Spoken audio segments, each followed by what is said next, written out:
tere tulemast minu rannavideosse. Tegelikult lihtsalt päevitan oma koduaias. Olen oma täitsa koduses olekus ja tahtsin tulla sulle rääkima päikesest ja päevitamisest ja kõigest sellest, et tegelikult ma tegin, ma ei teagi nüüd, kas oli 2 aastat tagasi või ma tegin ühe video, kus ma rääkisin samamoodi päikesest, päevitamisest, päikesekaitsevahenditest, aga mulle tundub, et ma lihtsalt võiks teha uue video. Ja ei, ma olen ikka niimoodi. Ja ma räägin lihtsalt seda, mida minule kanal on näidanud ja mida ma räägin nagu inimkogemusest, on ju, või mida ma näen inimkogemusest. Ehk et päike on energiaallikas. Minu jaoks on päike väga oluline, ehk siis see on minu laadimise allikas. Ma vajan neid hetki, kus ma saan päriselt ka maa peale pikali visata ja võtta neid päikesevanne. Ja ma tean, et väga paljud tegelikult, väga paljude keha küsib seda, väga paljudele on kanal näidanud, aga inimesed ei vali seda, sest et neil on mingisugused eelarvamused päikese kohta, neil on mingisugused uskumused ja see paneb neid eemalduma ja varjus istuma, aga keha küsib.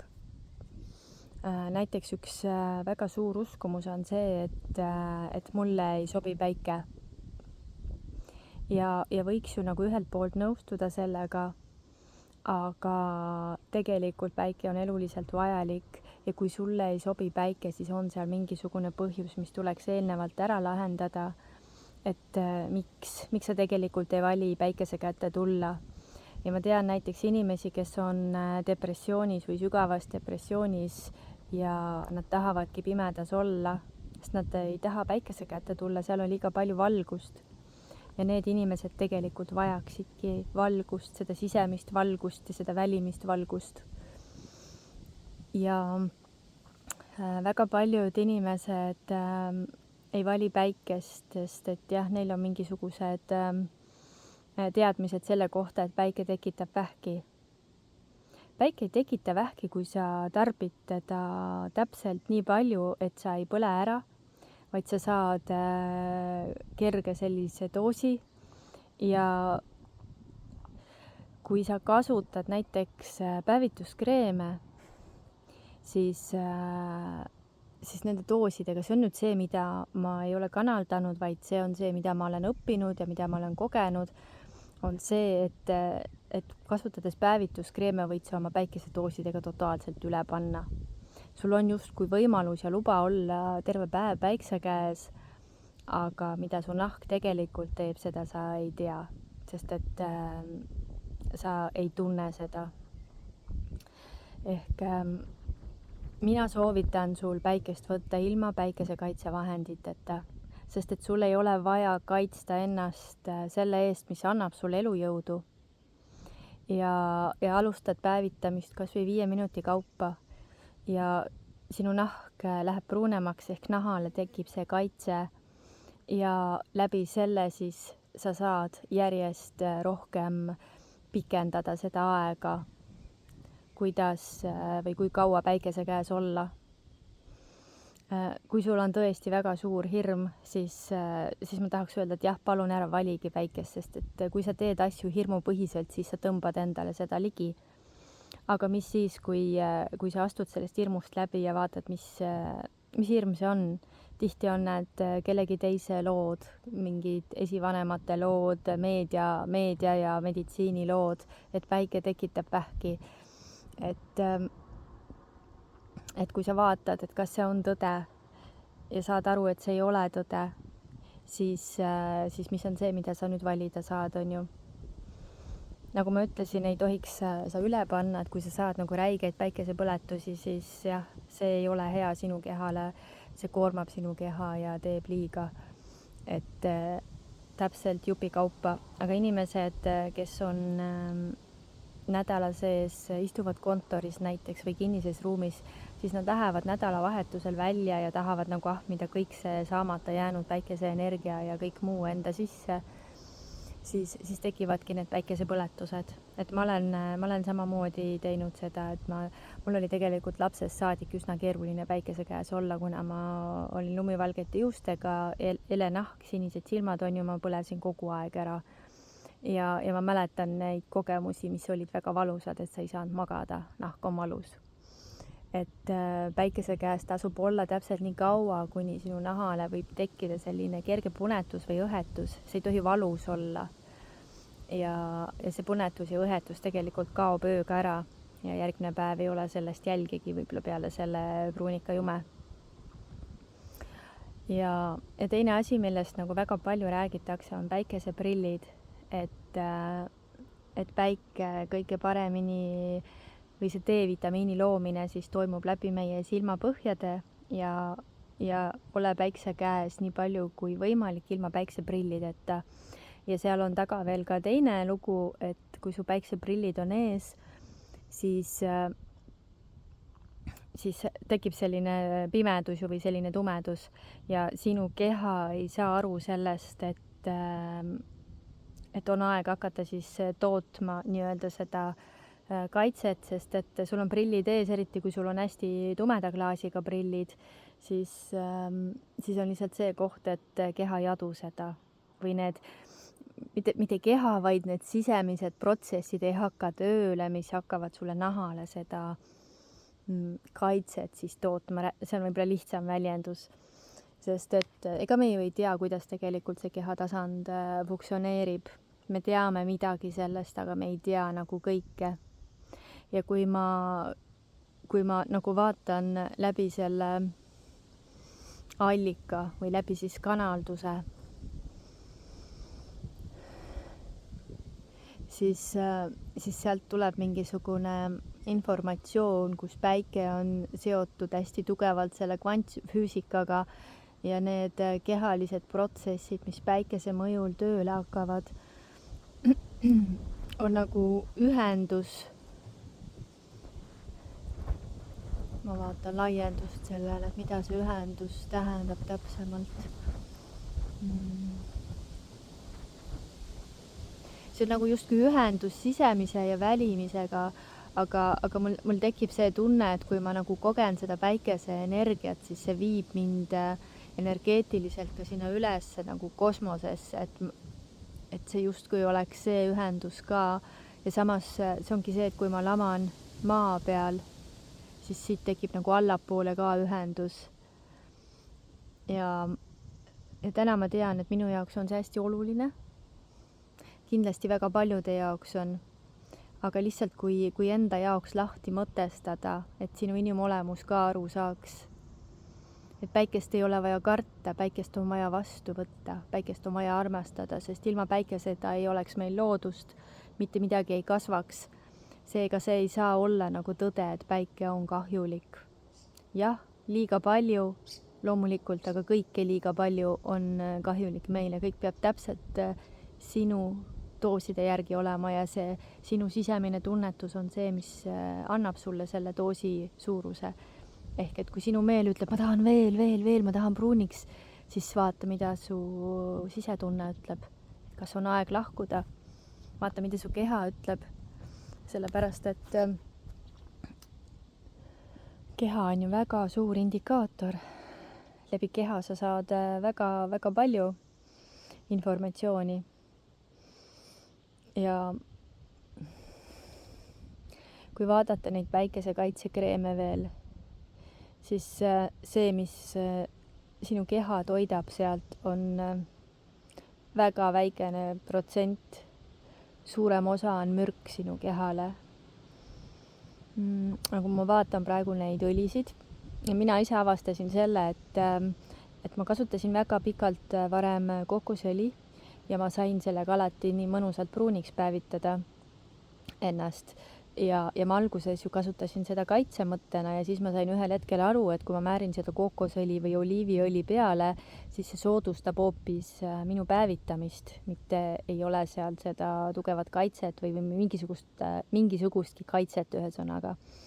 Ja siis ma vaatasin seda vaarikaseemneõli ja Eestis, kusjuures see vaarikaseemneõli annabki kaitset, noh seal pudeli peal on kirjas, et kuni 50 on ju SPF. Ja ma avastasin selle, et kui ma panen vaarikaseemneõli peale, noh ma lihtsalt kasutan seda kehahoolduses, et nahka toita, niisutada, siis ma avastasin, et ma ei päevitu nii hästi. Ja ma võtsin selle palile kaasa ja see, mis juhtus, oli see, et vaarikaseemneõli mitte mingisugust kaitset mulle ei andnud palil, vaid tekitas hoopis selle olukorra, kus ma põlesin ära päikse käes. Ehk et kuskil soojamaal see niimoodi ikkagi ei tööta. Et meil on võrreldes paliga on see päike ikkagi väga nõrk, sest et palil lihtsalt kõndides pool tundi päikse käes võib totaalselt ära põleda, kui sul on õrn nahk ja sa ei ole nagu harjunud päikesega. Ajapikku see muidugi muutub, mida rohkem nahk nagu hakkab ennast kaitsma, mida rohkem su nahk harjub ära selle päikesega, seda kauem saad päikse käes olla, aga mina praktiliselt rannapuhkust kui sellist, kus ma olen päikse käes liiva peal palile, ei kogenudki, sellepärast et pool tundi jaksad olla, siis on vaja minna kuskile varjulisse kohta juba, sest et keha rohkem ei taha, nahk rohkem ei taha. Ehk siis katseta ja proovi ka enda peal, mis sul töötab, mis sul ei tööta. Ma tean, et doTERRAl on tulnud nii-öelda looduslik või väga tervislik päikesekaitse välja. Mina sean hetkel selle kahtluse alla. Ja ma praegu seda ei vali, sest et mulle näidatakse, et ma pean olema puhas. Ehk siis samamoodi tegelikult igasugused lõhnad, kreemid ja sellised asjad peaksid jääma sinu naha peale panemata, kui sa lähed välja päikse kätteks eesmärgiga nagu võtta seda päikesevanni. Aga lapsed, tuli õhku küsimus, aga lapsed, et lastele ju ei saa öelda, et tule nüüd päikse käest ära, ole viludes, nemad tahavad ikka vabalt tunda ennast ja mängida. Tegelikult sama soovitus on ka täiskasvanutele, et ai, mingi sitikas ronib maas pikutamise rõõmud looduses, et oled osake loodusest, igasugused sipelgad ja kärbsed ja muud mutukad tulevad peale. Lapsed, sama soovitus, mis täiskasvanutele, et lihtsalt ole päikse käes nii alasti, kui sa saad. Ja siis järgmine hetk, kui sul ei ole võimalik valida seda viludat ja sa pead mingisuguseid asju edasi tegema, siis leia endale sellised õhukesed ja hästi hingavad riided, mille sa saad peale tõmmata, et takistada seda päikesepõlemist, päikesepõletamist siis on vist õigem sõna. Et ma tean, et minu kogemus näiteks Palit on samamoodi, seal on muidugi hästi kõrge õhuniiskus, aga seal oli see, et siit kaasa võetud riided, isegi mis on nagu trenniriided, et lühikesed püksid, siis nendega ei olnud võimalik seal olla, sest nad lihtsalt ei hinganud. Et kõik pidi olema hästi naturaalne, puuvillane, trikotaaž, et sellega oli nagu võimalik seal olla niimoodi, et sa ei higistanud ennast hulluks, vaid et täitsa talutav oli käia ka päikse käes, kui sul olid mingid pikemad asjad seljas. Ja samamoodi ma Eestis, ma tean, et on müüa poes hästi õhukest puuvillast kangast valget värvi, aga ilmselt on ka teisi värve ja kui ma tahaks öelda, et kas õmble ise või lase õmmelda, kui poes kuskil müügil ei ole, et sellega sa nagu võtad vastutuse enda peale, et ma ise hoian ennast ära, on ju. Ma ise hoian oma lapsed ära, et mitte nii, et poes ei ole, et siis lapsed kannatavad. On olemas ka surfiriided, mis on ka surfarid tõmbavad selga, et kas hoida seda soojust kehas või siis pigem päikesepõletust seal vee peal. siis see on selline so-so, sest see on ikkagi sünteetiline materjal ja seda peaks nagu tunnetama, kellele sobib, kellele mitte. Aga ma tean, et lastel on sellised rannakombinatsioonid täiesti, tehakse mitte ka surfi omasid. Vot. Et leia oma tee on see sõnum. Ja ära karda päikest. Päike on sinu kingitus. Päike on sinu energiaallikas. Päike on osa sinust. Ja kui sa nagu haigestud selle peale, siis tea, et oled millegagi üle pannud, aga päike lihtsalt toob selle välja. Seal taga on midagi muud ja sügavamat. Mul on ka kusjuures päikseprillid siin teki peal olemas, aga ma kanaldasin ja kirjutasin ja täiesti mul on palju parem kirjutada siis, kui need prillid on ees. Nii et kasuta päikseprille siis, kui sul päriselt neid vaja on, mitte ära kanna neid moe pärast. Ja kui sinu näiteks autosõidu ajal on vaja, et kui sinu elu võib ohtu sattuda muidu, et kui sa neid päikseprille ette ei pane, siis loomulikult kasuta neid. Ja ma tahaks öelda, et jäta kõik kõrvale, mida keegi teine on öelnud, kas või see, mida mina olen öelnud, vaid lähtu ainult enda sisetundest ja tee nii, nagu sinu sisetunne ütleb, nii nagu sul sel hetkel vaja on. Sellega sa usaldad iseennast. Ja kui sa lähtud ainult iseendast, siis seal on alati kingitused.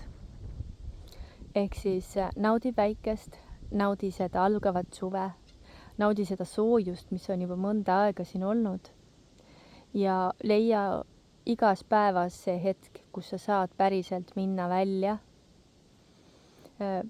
aeglustada ja minna nautida kas või see 5, 10, 15 minutit, võib-olla tund, võib-olla 2 õhtul või hommikul või kuna sa leiad selle aja, et olla lihtsalt, võtta vastu see, mis sind ümbritseb, see keskkond, kuhu sa oled sündinud. Ja selle keskkonna all ma pean pigem silmas seda, et planeet Maa ja loodus. Ja võib-olla sealt on vaja vastu võtta ka see linnaosa, kui sa elad linnas. Kui sa elad maal, siis sa ilmselt saad kergemini sellega ühendust, et sa oled osake loodusest. Ja kärbsed. Tüütud kärbsed. Aga midagi pole teha ja igasugused puugihirmud ja nii edasi, et vaata nendele otsa lihtsalt ja küsi, mida sa kardad, mida sa tegelikult kardad. Ja ilmselt seal ei ole see, et sa kardad puuki, vaid sa kardad seal mingisuguseid tagajärgi või põhjuseid ja kui sa enda jaoks selle lahti mõtestad, lahti kirjutad ja näed, mis seal tegelikult on, siis sa saad ju sellest hirmust lahti lasta, on ju. Ja valida rohkem kergusega seda loodust, mille osake sina oled. Ja ma olen seda jaganud varem ka aastaid tagasi, kui ma Hiiumaal oma suved veetsin, Hiiumaa maakodus, siis seal on ju meeletult puuke. Ja ma ühel hetkel valisin teha loodusega rahu. Valisin teha selliselt rahu, et mina olen osake loodusest, puugid on osake loodusest. See, et mina sinna maja ehitasin, see tähendab seda, et ma läksin sinna keskkonda, kus need puugid on ja mul tuleb aktsepteerida neid ja võtta neid selle koha osana. Ja juhtus see, et ma võisin käia ka paljajalu pika heina sees ja mul ei tulnud ühtegi puuki külge. Ja võisin käia plätudega metsas, marju korjamas, maasikaid korjamas, metsmaasikaid on ju. Mul ei olnud puuke ja inimene, kes oli mingi eelarvamusega puukide suhtes, ta kükitas metsas ja tal oli pärast seal tuharates üle 10 puugi. Nii et vaata seda ka üle, et väga paljud ei julgegi muru peale päevitama minna, sest nad kardavad puuke, on ju. Et kas sina oled see või ei ole see ei oma enam tähtsust, aga kui sul on loodusega seoses mingisugused hirmud, siis vaata, mis see on. sest kui sinul näiteks puuk toob sulle haiguse, siis puuk on alati sõnumitooja. Puuk tulebki hirmunud inimesele, puuk tuleb sellele inimesele, kelle energiaväljas on augud ja seal on mingisugune muu jama veel.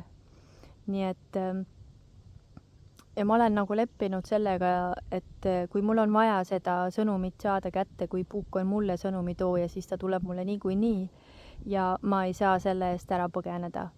Ehk et ma hakkan aktsepteerima seda kõike, mis minu ümbruses on. Ja see toob esiteks sisse väga palju rahu ja teiseks sa hakkad nägema maailma nagu selgemalt. Sa ei pea olema oma hirmude ori.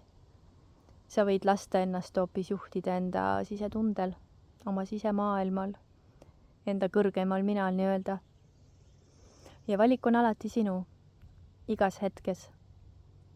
Ja kui rääkides sellest hirmust ja loodusest, siis jah, ma tegelikult kardan ka metsas käia üksi, sellepärast et ma kardan kohtuda suurte kurjade loomadega. Et mul on olnud üks kogemus põdraga, kus ma sain metsas kokku, aga siis juhtus nii, et tema kartsis mind ja mina kartsin teda ja mõlemad jooksime eri suunas. Aga täna mul siin lähedal metsatukas eelmine suvi juba olid karud ja karuga ma küll kohtuda ei tahaks. aga see on minu teema, on ju. Sest et kui ma lähen selle hirmuga metsa ja kogen päriselt hirmu, siis ma saan aru, et seal on hoopis mingisugused minu sisemised teemad, mitte ei ole see karuhirm. Nii et eelmine aasta ma lausa kasutasin seda juhatust, sest mulle öeldi, et mine üksi, ühesõnaga, et mine metsa ja leia sealt üks suur puu. Ja siis ma läksin ja kogesin ja tajusin kõike seda ja seal oli tohutu hirm. Mul oli nii tohutu hirm ja see oli selle minu väikese lapse hirm nähtavaks saada. Ja see oli seotud minu vaimse ärkamisega hoopis, mitte selle karuga. Nii et võtan siis selle video kokku, et too enda jaoks kõik nähtavaks, mis on tõene sulle, mis ei ole, millel on mingisugune lugu taga, millel on sinu lugu, millel on kellegi teise lugu. Ja kui sul päriselt kardad midagi, siis usu mind, see ei ole tõde. Tšau, tšau!